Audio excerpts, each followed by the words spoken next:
our Cerdd NPT Music Viola Grade 1 videos. Today we're going to have a little look at one of the pieces that you should already have been learning when you were in school with your teacher, and that is Sailors Hornpipe. So grab your music, get your viola, and let's have a look at the piece. Before we start playing any piece of music, we should always check what our key signature and time signature are at the beginning of the first line.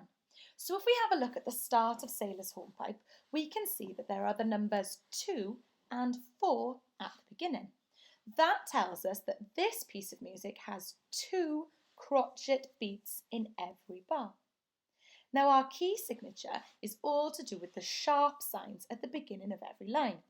Now this piece of music has 1 sharp in it, and that's F sharp. So that means that we are in the key of G major.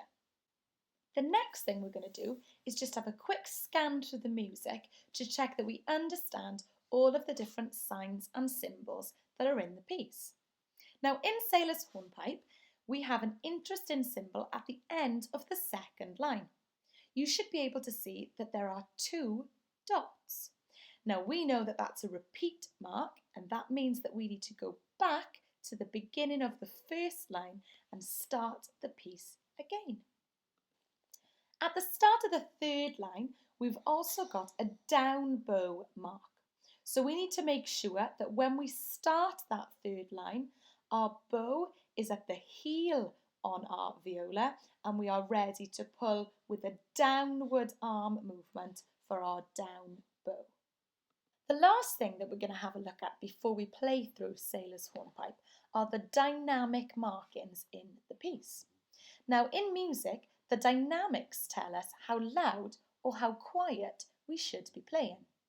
At the very start of the piece, you should see that there's the letter F, which stands for forte, which means to play loud. Now next to it, we've got the letter P in brackets. Now the letter P stands for the word piano, which means to play quietly. The reason that the piano P marking is in brackets is because when we start off our piece, we don't play quietly, but we play forte, loudly. Now when we get to the end of the second line and we repeat back to the beginning again, this is when we need to observe the P, the piano marking, and play quietly.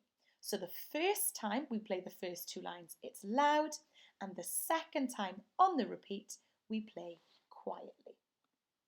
At the start of the third line, we've got the letter P, which stands for piano, which we know means to play quietly. On the third bar of this line, you should see that we've got the word cresc, which stands for crescendo. Now, crescendo means to gradually get louder. So when we reach this part of the music, we're going to add a little more pressure to our bow to build up our dynamic.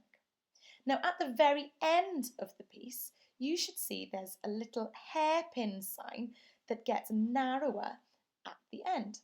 This is called a diminuendo mark. And this means that we need to gradually get quieter towards the end of the piece. So now that we've worked out what all of those different signs and symbols mean, we are going to try and play through Sailors Hornpipe together with the piano accompaniment. If at any point you think that you'd like to try a bit again, or you'd like to go back over something, pause the video, rewind and try it again as many times as you like. So make sure you've got your viola, your music is somewhere that you can see it, and we're going to play together. I'll count us 2 bars in before we start. Are we ready? 1, 2, 2, 2.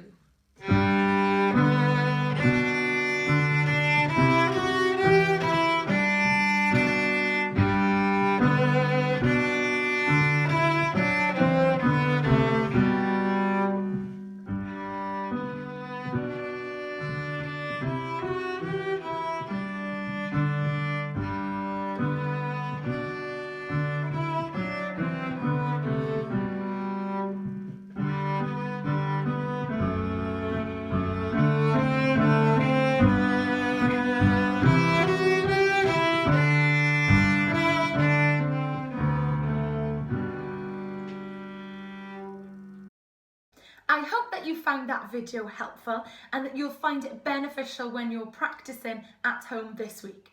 Remember, you can pause, rewind and replay any part of the video that you need to as many times as you would like. Remember, stay safe this week and keep practicing!